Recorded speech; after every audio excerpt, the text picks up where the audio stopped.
ಜಾತಿ ಜನಗಣತಿ ಜಾರಿಗೆ ಸಿಎಂ ನೇತೃತ್ವದಲ್ಲಿ ನಡೆದ ಸಭೆ. ಜಾತಿ ಗಣತಿ ಜಾರಿಗೆ ಹಿಂದುಳಿದ ನಾಯಕರ ಮನವಿ. ಜಾತಿ ಗಣತಿ ಜಾರಿಗೆ ತರುವಂತೆ ಸಿಎಂ ನೇತೃತ್ವದಲ್ಲಿ ಸಭೆಯನ್ನು ನಡೆಸಲಾಗಿದೆ.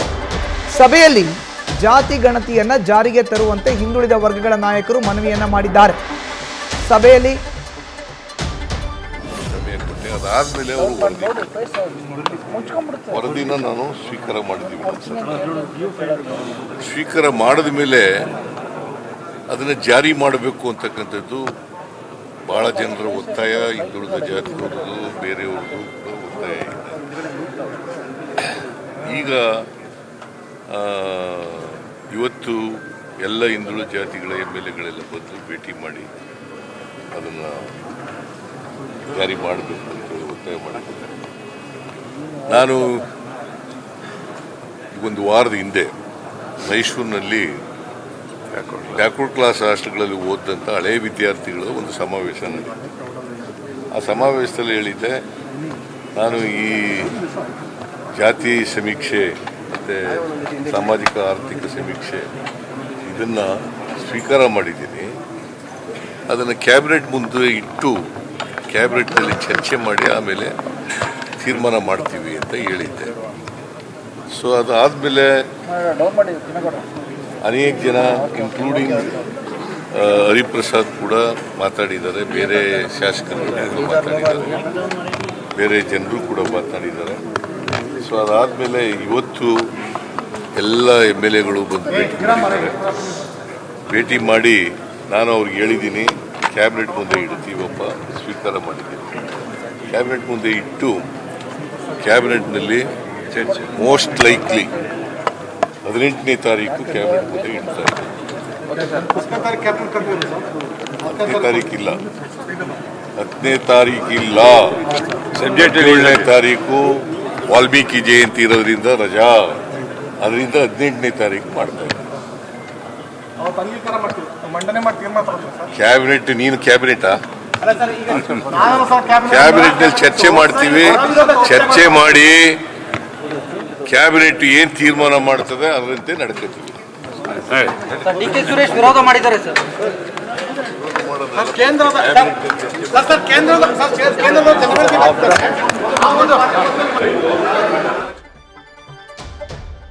ಇದು ಜಾತಿ ಜನಗಣತಿ ವಿಚಾರಕ್ಕೆ ಸಂಬಂಧಪಟ್ಟಂತೆ ಹಿಂದುಳಿದ ವರ್ಗಗಳ ಶಾಸಕರು ಸಚಿವರ ನಿಯೋಗದ ಜೊತೆ ಸಭೆಯನ್ನ ಮುಗಿದ ಬಳಿಕ ಸಭೆಯನ್ನ ಮುಗಿಸಿ ನೇರವಾಗಿ ಹೊರಗಡೆ ಬಂದು ಮಾಧ್ಯಮಗಳ ಮುಂದೆ ರಾಜ್ಯದ ಮುಖ್ಯಮಂತ್ರಿ ಸಿದ್ದರಾಮಯ್ಯನವರು ಮಾಧ್ಯಮಗಳಿಗೆ ಕೊಟ್ಟಂತ ಹೇಳಿಕೆ ಇದೆ.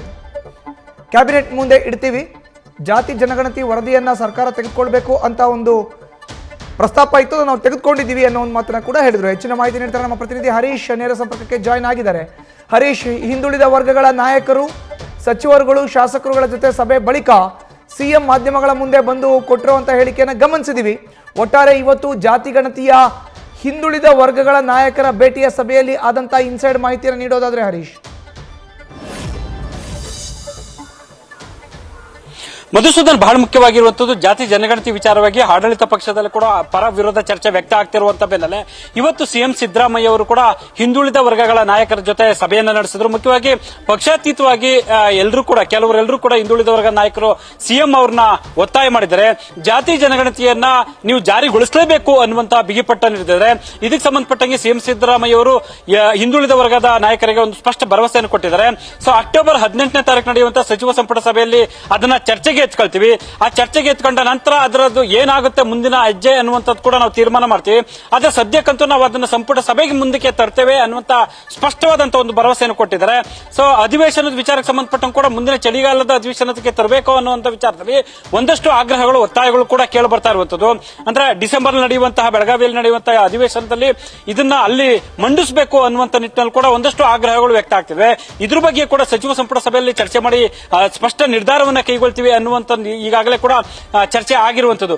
ಅದು ಇದೆಲ್ಲದ ನಡುವೆ ಮುಖ್ಯವಾಗಿ ಸಿಎಂ ಸಿದ್ದರಾಮಯ್ಯ ನೇತೃತ್ವದಲ್ಲಿ ಭಾಗವಹಿಸಿದಂತಹ ಹಲವು ನಾಯಕರು ಸೊ ಇದನ್ನ ಈ ಬಾರಿ ಮಂಡನೆ ಮಾಡಲೇಬೇಕಾಗುತ್ತೆ. ಅಂದ್ರೆ ಮುಖ್ಯವಾಗಿ ಇದು ರಾಜಕೀಯವಾಗಿ ಏನೇ ಚರ್ಚೆಗಳಾಗಬಹುದು, ಯಾರೇ ವಿರೋಧ ವ್ಯಕ್ತಪಡಿಸಬಹುದು.